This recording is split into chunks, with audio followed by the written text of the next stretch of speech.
Hello दोस्तों, welcome back to our channel study IQ judiciary. दोस्तों, आज के इस इंपॉर्टेंट सेशन में डिस्कशन करने वाले हैं यंग एडवोकेट्स के बारे में कि यंग एडवोकेट्स जब अपना किसी भी कोर्ट में प्रैक्टिस शुरू करते हैं, चाहे वो डिस्ट्रिक्ट कोर्ट हो, चाहे हाई कोर्ट हो, चाहे वो honourable supreme court of India हो, तो उनको किन किन बातों का ध्यान रखना चाहिए और कैसे वो जो है अपने प्रोफेशन को लेकर सीरियस हो सकते हैं। क्योंकि एडवोकेसी एक ऐसा प्रोफेशन है, आप इसमें जितना टाइम देंगे उतने ही शातिर खिलाड़ी या उतने ही माहिर खिलाड़ी आप इसके बनते जाएंगे और उतना ही बड़ा नाम आपका बनता जाएगा। तो यंग एडवोकेट्स को क्या जो है 10 इंपॉर्टेंट बातें अपने प्रोफेशन में ध्यान रखनी चाहिए, आज वो डिस्कस करने वाले हैं। मूविंग अहेड, अगर आप मुझसे कनेक्ट होना चाहते हैं तो आप मेरे टेलीग्राम ग्रुप या फिर इंस्टाग्राम से कनेक्ट हो सकते हैं। इन दोनों सोशल मीडिया हैंडल्स पर मैं आपके लिए अवेलेबल रहता हूं और सारी की सारी इंफॉर्मेशन हम यहां पे जो है शेयर करते हैं। आपके जितने भी क्वेश्चंस होते हैं किसी चीज से रिलेटेड, मैं यहां पे आपके सबके आंसर करता हूं। और जो भी बच्चे तैयारी कर रहे हैं वेरियस स्टेट्स के मेंस की और प्रीलिम्स की, अगर उनको कहीं भी दिक्कत आ रही है तो वो मुझको डायरेक्ट इंस्टा पे अप्रोच कर सकते हैं। और करंट अफेयर्स के लिए मैंने ये ग्रुप बना रखा है स्टडी आईक्यू जुडिशरी अपूर्व शर्मा के नाम से। तो डेली बेसिस पे मैं आपको यहाँ पे Hindi as well as English के करंट अफेयर्स प्रोवाइड कराता हूँ। मूविंग अहेड, चलिए शुरू करते हैं सेशन। सबसे जो 10 एसेंशियल कंडीशन है लॉयर्स के लिए, यंग एडवोकेट्स के लिए, जो उनको ध्यान रखनी चाहिए अपने प्रैक्टिस को स्टार्ट करते समय, उसके बारे में डिस्कशन करने वाले हैं। उससे पहले मैं आपको यह बताना चाहता हूं कि एडवोकेसी एक ऐसा पेशा है जिसमें आपको बेशुमार पैसा मिलता है और बेशुमार इज्जत भी सोसाइटी में मिलती है। क्योंकि आप क्या कर रहे हो, आप जो है लोगों का रिप्रेजेंटेशन कर रहे हो कोर्ट्स में और उनके केसेस को सॉल्व करा रहे हो। ये जो है एक बहुत ही सेंसिटिव इशू होता है कि लॉयर एक तरह से अपनी फीस लेने के बाद किसी भी व्यक्ति का रिप्रेजेंटेशन जब कोर्ट में करते हैं तो उनके ऊपर बहुत बड़ी रिस्पॉन्सिबिलिटी होती है कि वो पार्टीज का रिप्रेजेंटेशन 100% डेडिकेशन के साथ करें और अपनी पार्टी को डिफेंड करने की कोशिश करें। तो सबसे पहले जो आपको बात ध्यान रखने वाली है वो है अटेंशन टू डिटेल्स। ठीक, कोई भी एडवोकेट, जो यंग एडवोकेट है, जो अपनी प्रैक्टिस शुरू कर रहा है, उसको सबसे ज्यादा कॉशियस होना पड़ता है उस टाइम पर जब क्लाइंट उसको अपने केस की डिटेल्स दे रहा होता है। क्योंकि अगर आप डिटेल्स लेते समय ही किसी चीज को मिस कर देंगे तो आप उसके केस को उस तरीके से ड्राफ्ट नहीं कर पाएंगे और उस केस का रिप्रेजेंटेशन कोर्ट में अच्छे से नहीं कर पाएंगे। तो इसी वजह से जब आपको कोई भी पार्टी आपसे मिलने आती है, फर्स्ट सिटिंग में आपको अपनी डिटेल्स बताती है, तब आपको सारी की सारी चीजों को बहुत ज्यादा डिटेल्ड में समझ लेना है और उसके बाद उनका एक डिटेल फ्रेमवर्क तैयार करके उनका रिप्रेजेंटेशन करना है, जिससे कि पार्टी को केस में मिलने वाले कोई भी बेनिफिट ऑफ डाउट या फिर जो भी बेनिफिट जिससे पार्टी केस जीत सकती है, वो सारी डिटेल चीजें आपके साथ कभी मिस नहीं होनी चाहिए। सेकेंडली, अब आगे आते हैं प्रॉब्लम सॉल्विंग स्किल। ठीक, ये जो है एक एडवोकेट की बहुत बड़ी क्वालिटी होती है और जो भी एडवोकेट प्रैक्टिस करना शुरू करते हैं या फिर जो प्रैक्टिसिंग एडवोकेट भी होते हैं, उनकी एक ये क्वालिटी होती है कि वो हर चीज को एनालाइज करें और हर सिचुएशन का उनके पास सॉल्यूशन होना चाहिए। अगर आप एक्सपर्ट हैं क्रिमिनल फील्ड के और क्रिमिनल फील्ड की कोई भी प्रॉब्लम अगर आपके सामने आती है तो आपके दिमाग में उसका जो है सॉल्यूशन होना चाहिए कि आप इस केस को किस तरीके से अपने क्लाइंट को रिप्रेजेंट करा के जिता सकते हैं। अगर आप सिविल के जो है एक्सपर्ट हैं या फिर मैट्रिमोनियल डिस्प्यूट्स के एक्सपर्ट हैं या फिर आप इन तीनों ही वर्टिकल में से किसी भी एडवोकेसी के फील्ड में जाना चाहते हैं, प्रैक्टिस में जाना चाहते हैं, या आप टैक्सेशन लॉयर हैं, तो ऐसे केसेस में आपको क्या करना होगा, सबसे ज्यादा बुक्स को पढ़ना होगा और केसेस लॉज को पढ़ना होगा जिस भी फील्ड में आप जाना चाह रहे हैं। Either it will be a criminal side और सिविल साइड और द मैट्रिमोनियल केसेस और द टैक्सेशन केसेस, या फिर आप डिफेंस लॉयर बनना चाहते हैं तो आपको उसकी पूरी नॉलेज होनी चाहिए और उससे रिलेटेड केस लॉज आपको ज्यादा से ज्यादा पढ़ते रहने होंगे। जो वेरियस हाई कोर्ट्स के डिसीजन होते हैं या सुप्रीम कोर्ट के डिसीजन होते हैं, इससे क्या होगा, इससे आपकी जो है जजेस की तरह सोचने की कैपेसिटी बिल्ड हो जाएगी और उसमें आपको पता चलेगा कि दोनों साइड ने क्या क्या आर्गुमेंट दिए और हारने वाली साइड का आर्गुमेंट कहां पे कमजोर था जिस वजह से कोई भी पार्टी उस केस में हारी। तो अगर ऐसी समस्याएं आपके सामने कभी भी आएंगी तो आपके पास जब क्लाइंट कोई केस लेकर आएगा तब आपके पास उस प्रॉब्लम का ऑलरेडी एक जो है ओवरड्राफ्ट होगा, ब्लूप्रिंट होगा कि आप इस केस को किस तरीके से कोर्ट में रिप्रेजेंट करोगे जिससे कि आप उसको समझा सकते हो। तो जो प्रॉब्लम सॉल्व स्किल होती है किसी भी एडवोकेट की, वो बहुत ही ज्यादा इंपॉर्टेंट होती है। आपके सोचने के, आपके तर्क करने के तरीके क्लाइंट को इंप्रेस करते हैं और वही चीज जब आप कोर्ट में रिप्रेजेंट करते हो, जो हमारे प्रिसाइडिंग ऑफिसर होते हैं, जज साहब होते हैं, अपने तर्क से और अपने सूझबूझ से ही अपने केस को हैंडल करते हो। लॉ सभी एडवोकेट्स के लिए सेम होता है, चाहे वो यंग एडवोकेट्स हो, चाहे वो जो है सीनियर एडवोकेट हो, या फिर वो जो है गवर्नमेंट एडवोकेट्स हो। लेकिन जो भी व्यक्ति लॉ को अच्छे से समझ लेता है और उसको जो है इंटरप्रेट करना जानता है, एक एक वर्ड पे बड़े बड़े जो सीनियर एडवोकेट्स हैं सुप्रीम कोर्ट ऑफ इंडिया के या फिर हाई कोर्ट ऑफ इंडिया के, आप देखोगे कि बेयर एक्ट के एक एक वर्ड पे वो पूरे केस को पलट देते हैं। ये क्या है? ये उनकी प्रॉब्लम सॉल्विंग स्किल है। उन्होंने लॉ को इस तरीके से पढ़ लिया है कि उनको जो है उसको अच्छे से इंटरप्रेट करना आता है। तो हर एक यंग एडवोकेट को क्या होना चाहिए? एक जो है प्रॉब्लम सॉल्विंग नेचर का होना चाहिए। ऐसा नहीं है कि आपके पास पहली बार कोई केस आ रहा है तो आप उसमें हड़बड़ा जाएं या फिर घबरा जाएं। आप जो है उसको सुनिए और देखिए कि लॉ के एम्बिट से आप अपने क्लाइंट को कोर्ट से क्या क्या रेमेडीज दिला सकते हैं या उसको कैसे केस जिता सकते हैं। मूविंग अहेड, तीसरी जो इंपॉर्टेंट बात होती है वर्किंग अंडर प्रेशर। ये तो बहुत ज्यादा क्या कहते हैं इंपॉर्टेंट चीज है किसी भी यंग एडवोकेट के लिए, कि जब आप अपनी प्रैक्टिस शुरू करते हो किसी भी कोर्ट में, चाहे वो डिस्ट्रिक्ट कोर्ट हो, हाई कोर्ट हो या फिर जो है आपका honourable supreme court of India हो, आपके ऊपर शुरुआत में केस नहीं आएंगे तो उसका जो है प्रेशर आप पे बहुत रहेगा कि आपको केसेस नहीं मिल रहे। और आपके साथ काम करने वाले लोगों के पास आप देखते हो कि आप उनको केसेस मिल रहे हैं, तो आपके ऊपर वर्क प्रेशर रहता है। धीरे धीरे करके जैसे ही टाइम बीतता है और आपकी जो है क्लाइंटेज बनने लगती है मार्केट में, तो आपके पास जो है बहुत ज्यादा केसेस आने लगते हैं, तो आप ओवरबर्डन अपने आप को फील करने लगते हो। लेकिन एडवोकेसी के प्रोफेशन में जो भी व्यक्ति जो है अंडर प्रेशर काम नहीं करता या फिर अपने ऊपर बर्डन नहीं लेता, वो कभी आगे नहीं बढ़ सकते। ऐसा जो है एडवोकेसी में कहावत है। क्योंकि मेन कारण यह है कि हो सकता है कि आप जैसे दिल्ली में प्रैक्टिस कर रहे हो, तो दिल्ली में 7 डिस्ट्रिक्ट कोर्ट हैं, एक हाई कोर्ट है और honourable supreme court of India भी दिल्ली में है। तो हो सकता है सुबह की हियरिंग आपकी जो है 30 हजारी कोर्ट में हो और दोपहर की हियरिंग आपकी जो है साकेत कोर्ट में हो, जो लगभग 50 किलोमीटर का डिफरेंस है। उसके बाद हो सकता है साकेत कोर्ट से आपको जो है करकरडूमा कोर्ट ट्रेवल करके जो है 80 किलोमीटर जाना पड़े, और उसके बाद आपको एक दिन में लगभग कितना, आपको 100 से 200 किलोमीटर ट्रेवल करना पड़ सकता है सारे कोर्ट में अपीयरेंस देने के लिए। लेकिन उससे फायदा क्या है? आपके ऊपर वर्क प्रेशर है। वर्क प्रेशर की वजह से आप काम कर रहे हो, और जितना आप काम कर रहे हो, जितनी मेहनत कर रहे हो अपने इनिशियल डेज में, तो यंग एडवोकेट्स के लिए ये हमेशा फायदेमंद रहता है। क्योंकि जैसे जैसे आप अपनी मार्केट बनाते हो और जैसे जैसे आपकी अलग अलग कोर्ट्स में पकड़ बनती जाती है, वैसे वैसे ही आपके पास केसेस आना शुरू हो जाते हैं। तो हर एक यंग एडवोकेट्स के पास जो है कभी ना कभी किसी ना किसी चीज का बर्डन रहता ही है। वो प्रेशर में काम करते हैं। पहले जब वकालत शुरू करते हैं तो हो सकता है केसेस नहीं आ रहे हैं, उस चीज का प्रेशर है। दूसरा कि जब केसेस आने लगे तो भागदौड़ इतनी करनी पड़ रही है, और अगले दिन जो है कोर्ट में 10 से 15 मैटर लगे हुए हैं। उन 10-15 मैटरों को रात में ही बैठ के उनको पढ़ना है, तभी तो आप उसका रिप्रेजेंटेशन जो है जजेस के सामने कर पाएंगे। तो ये जो है जजेस के सामने कोर्ट में क्लाइंट्स का रिप्रेजेंटेशन कर पाएंगे। तो ये क्या है? ये एक ऐसा प्रोफेशन है जिसमें आपके ऊपर हमेशा जो है प्रेशर रहता ही रहता है। तो प्रेशर हैंडल करने की आदत आपको शुरू से ही डालनी चाहिए। आप एडवोकेसी को बहुत सारे लोग इसी वजह से छोड़ देते हैं कि पहले तो उनके पास केसेस नहीं आते। जो यंग एडवोकेट्स होते हैं वो किसी के साथ मिलकर काम सीखते हैं, तो उन्हें ऐसा लगता है कि उनका सीनियर उनको आगे नहीं बढ़ने दे रहा है। उसके बाद वो सेपरेट हो जाते हैं और उनको अगर अच्छे केसेस मिलने लगते हैं तो उनके ऊपर इतना काम आने लगता है कि वो उसको मैनेज नहीं कर पाते। तो जो भी यंग एडवोकेट्स जो है मैनेजिंग पावर नहीं रखते हैं अपने केसेस को टैकल करने की, या फिर अपने केसेस को जो है मैनेज करने की कि किस टाइम पे हमें किस कोर्ट में होना चाहिए और कहां पे अपने मैटर को स्किप नहीं करने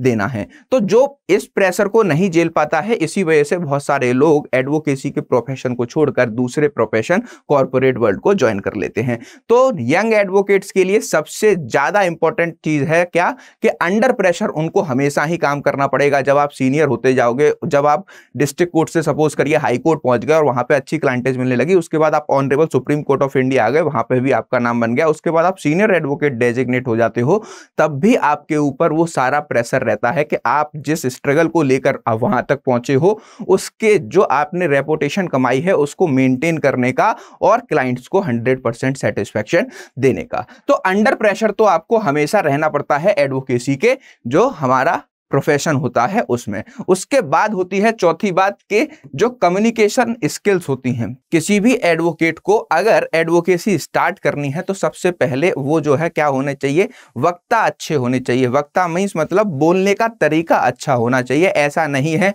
कि आपको आता बहुत कुछ है, आपने बहुत अच्छे कॉलेज से लॉ कर रखा है और आपके बहुत ज्यादा परसेंटेज भी उसमें आ गए हैं, लेकिन अगर सिचुएशन ऐसी रहेगी कि आप जो है अच्छे से अपनी बातों को रिप्रेजेंट नहीं कर सकते या फिर आपकी वोकैबुलरी कमजोर है, तो ऐसे केसेस में आपके ऊपर बर्डन रहेगा और आप अपनी बात स्पेसिफिकली ना तो क्लाइंट से कर पाएंगे, ना क्लाइंट को सेटिस्फाई कर पाएंगे। दूसरी चीज, ना ही आप जो है क्लाइंट का रिप्रेजेंटेशन ऑनरेबल कोर्ट्स के सामने कर सकते हैं, क्योंकि किसी भी जज के सामने प्लीड करना और एज अ एडवोकेट अपने क्लाइंट का रिप्रेजेंटेशन करना बहुत ही टिपिकल होता है, बहुत ही कठिन माना जाता है। हो सकता है कि आप किसी क्लाइंट को रिप्रेजेंट कर रहे हैं, उसके अगेंस्ट वाला एडवोकेट जो है 20 साल का एक्सपीरियंस लिए हुए सीनियर डेजिग्नेटेड है और वो आपके सामने जब बहस करता है तो उनकी सूझबूझ आपसे हमेशा ज्यादा होती है, तो उनके जो कम्युनिकेशन स्किल्स होते हैं उसी तरीके से आपको वो कम्युनिकेशन स्किल्स जो है डेवलप करने पड़ेंगे, तभी जो है एक यंग एडवोकेट अपने आप को मार्केट में सर्वाइव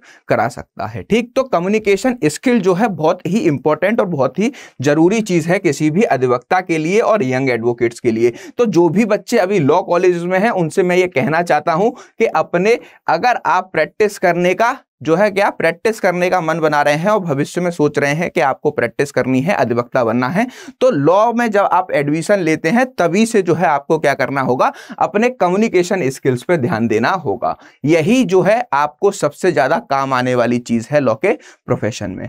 मूविंग अहेड, पांचवी बात जो आपको ध्यान रखनी है, कॉमर्शियल अवेयरनेस। ठीक, ये बहुत ही ज्यादा इंपॉर्टेंट चीज है कि आपको जो है एक्टिव रहना है। एक्टिव मतलब सोशली जहां भी आप प्रैक्टिस कर रहे हैं, चाहे वो आपका लोकल कोर्ट हो, तहसील कोर्ट हो या फिर आपका डिस्ट्रिक्ट कोर्ट हो, वहां पे जितने भी पॉलिटिकल या फिर अदर इश्यूज रेज हो रहे हैं उसमें आपको एक्टिवली पार्टिसिपेशन करना होगा और एक्टिवली पार्टिसिपेट करते हुए वहां पे लोगों की समस्याएं समझनी होंगी कि क्या समस्या है और उनको जो है एक अच्छा सॉल्यूशन देना होगा। हो सकता है शुरुआत में ये काम यंग एडवोकेट्स को फ्री ऑफ कॉस्ट करना पड़े, लेकिन अपने आप को आगे बढ़ाने के लिए उनको जो है कॉमर्शियलाइज होना पड़ता है। और कॉमर्शियलाइज होने का मतलब ये है कि आप जहां भी रह रहे हैं वहां पे जो है आपकी सोशल नेटवर्किंग बहुत होनी चाहिए और आप हर एक व्यक्ति से मिले, हर एक व्यक्ति की समस्याएं पूछें। अगर आपके पास कोई क्लाइंट केस लेकर आता है और आप उसको 100% सेटिस्फाई करके उसको जिता देते हो तो उसके जरिए आपको बहुत सारे केसेस मिलना शुरू हो जाते हैं। तो उनसे भी जो है बहुत ही ज्यादा अच्छा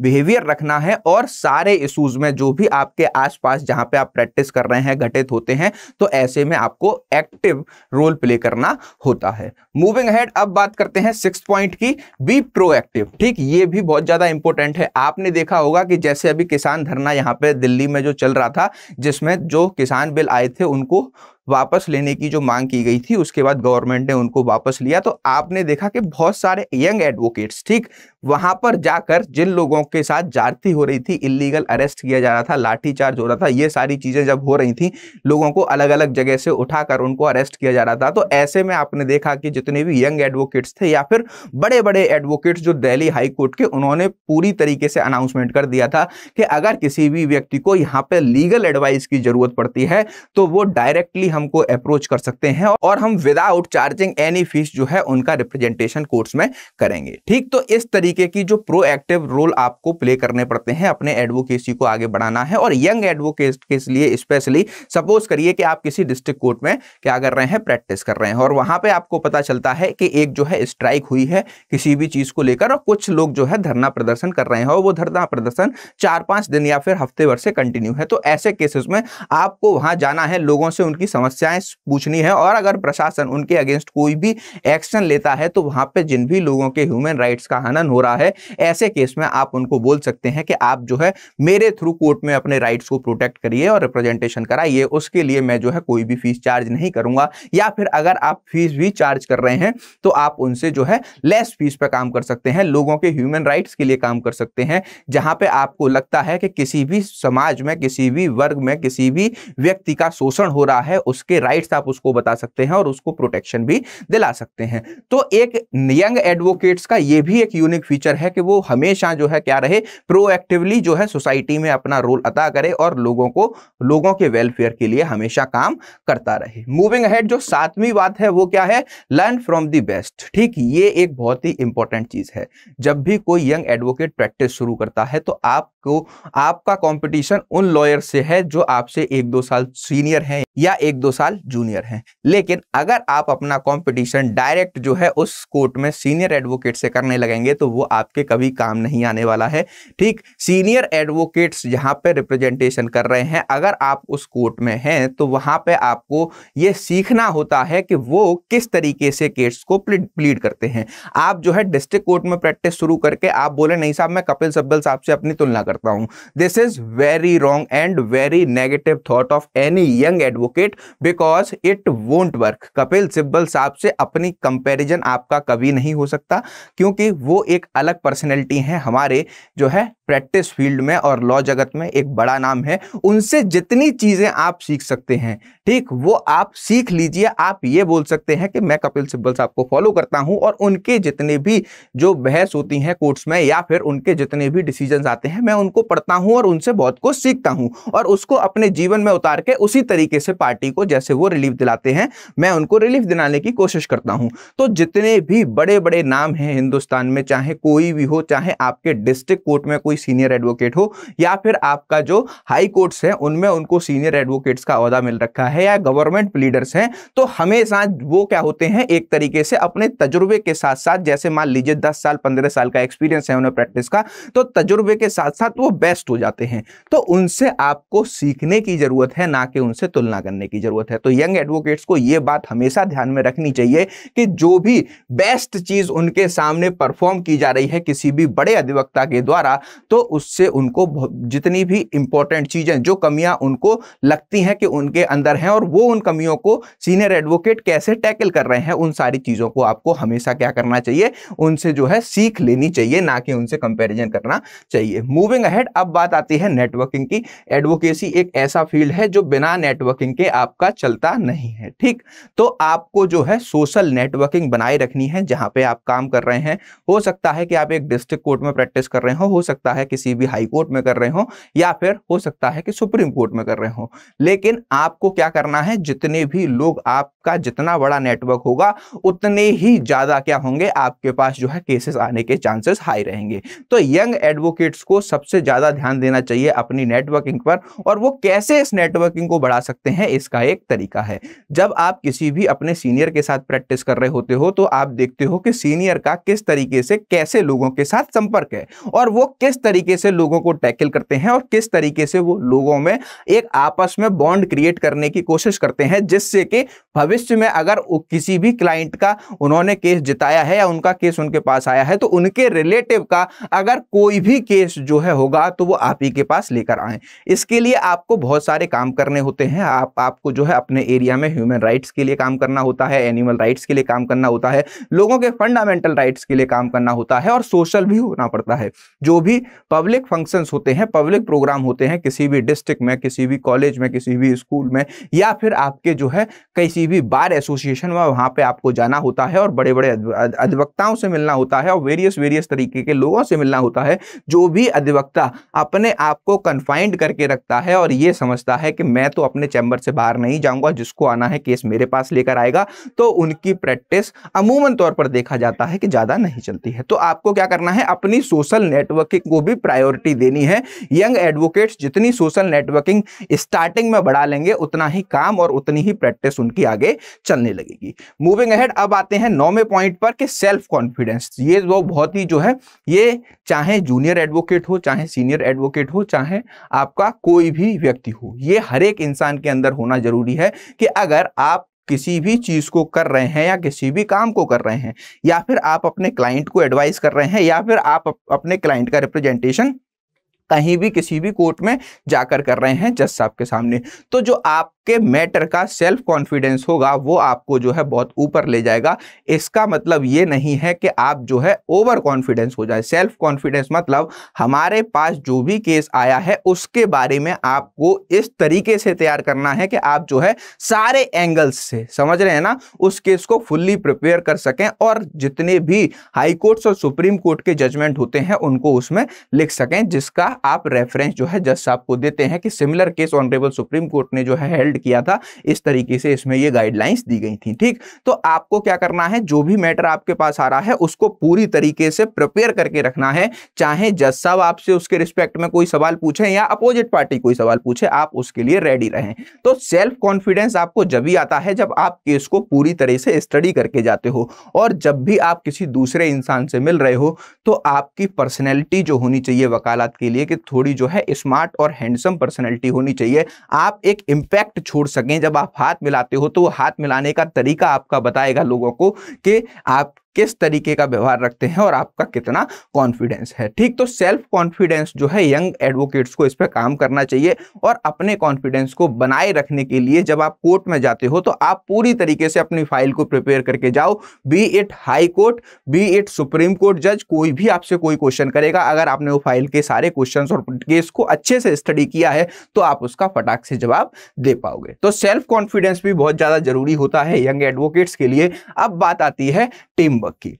ठीक, अगर आप यंग एडवोकेट हैं और किसी भी अधिवक्ता के यहाँ, किसी भी एडवोकेट के यहाँ पर अपनी प्रैक्टिस शुरू करते हैं और जूनियर एडवोकेट की तरह काम करते हैं, तो हो सकता है कि उनके पास जो है बड़ा काम हो, वो जो है बहुत ही फेमस एडवोकेट हो और उनके पास काम करने वाली टीम भी बड़ी हो। तो अगर आप कहीं भी काम सीखने गए हैं किसी भी एडवोकेट के पास, तो आपको क्या करना होगा, आपको सबसे पहले ये चीज ध्यान में रखनी होगी कि जो आपकी टीम होगी, ठीक, हो सकता है उसमें कुछ लोगों को ज्यादा तवज्जो दी जाए और कुछ लोगों को जो नए आए हैं उनको, यंग को, कम तवज्जो दी जाए। तो उनको तवज्जो इसलिए ज्यादा दी जा रही है क्योंकि वो उस ऑर्गेनाइजेशन में बहुत दिनों से काम कर रहे हैं और उनको सारा काम आता है। लेकिन आप यंग हैं, लॉ पास आउट करके गए हैं, तो आपको काम सीखने में टाइम लगेगा। तो जो टीम वर्क होगी, जो टीम का पूरा एम्बिट होगा, उस एम्बिट में आपको रहकर काम करना होगा, और वही जो टीम स्पिरिट है वो जो है आपको हमेशा आगे लेकर जाएगी। तो अगर आप किसी के यहाँ पे जूनियर हैं और पूरी टीम के साथ काम कर रहे हैं, तो आपको टीम में रहकर टीम के हिसाब से काम करना होगा। तो ये टीम वर्क होना भी क्योंकि बहुत ज्यादा इंपॉर्टेंट होता है। हो सकता है कि अभी आप टीम वर्क को नहीं पसंद करते हो और आप उस ऑफिस को छोड़ के चले आए, लेकिन हो सकता है 10 साल बाद आपको जो है किसी हाई कोर्ट का सीनियर एडवोकेट डेजिग्नेट कर दिया जाए और उसके बाद आपको खुद की टीम बनानी पड़ जाए, इतने केसेस हो जाएं और अलग अलग जो है ऑफिसेज आपके सेट हो जाएं। तो उस टाइम पर जब आप एक टीम में काम करने गए थे, तब आप वहां से छोड़कर चले आए थे, तो अपनी टीम कैसे आप मैनेज कर पाओगे, ये बहुत ज्यादा इंपॉर्टेंट चीज होती है। इसी वजह से मैं कहता हूं कि अगर आप एज अ जूनियर किसी भी सीनियर एडवोकेट के साथ या फिर किसी भी एडवोकेट के साथ एज अ टीम काम करते हो, उसका एक अलग ही वजह होता है। वहां से जितनी सारी चीजें आप सीखना चाहो सीख सकते हो। तो ये था हमारा आज का सेशन, और इसमें हमने देखा है कि एक यंग एडवोकेट्स को क्या 10 बातें अपने अंदर सुधारनी चाहिए और वो किस तरीके से इन 10 बातों का ध्यान रखे आप अपने प्रोफेशन को आगे बढ़ा सकते हैं। अगर ये वीडियो आपको पसंद आया हो तो आप मुझसे जुड़ सकते हैं मेरे टेलीग्राम और इंस्टाग्राम के माध्यम से, और मेरे वीडियोस आपको लगातार ऐसे मिलते रहें उसके लिए आपको स्टडी IQ जुडिशरी चैनल को सब्सक्राइब करना है। डेली मैं आपसे इंपॉर्टेंट टॉपिक्स पर कुछ ना कुछ डिस्कशन करता हूं, और ऑल ओवर इंडिया जो भी एडवोकेट्स मुझसे किसी भी लीगल मैटर्स पर वीडियो देखना चाहते हैं वो कमेंट सेक्शन में या फिर मेरे इंस्टाग्राम या टेलीग्राम पर मुझसे कनेक्ट होकर बता सकते हैं। मिलते हैं नेक्स्ट वीडियो में। Thank you for watching.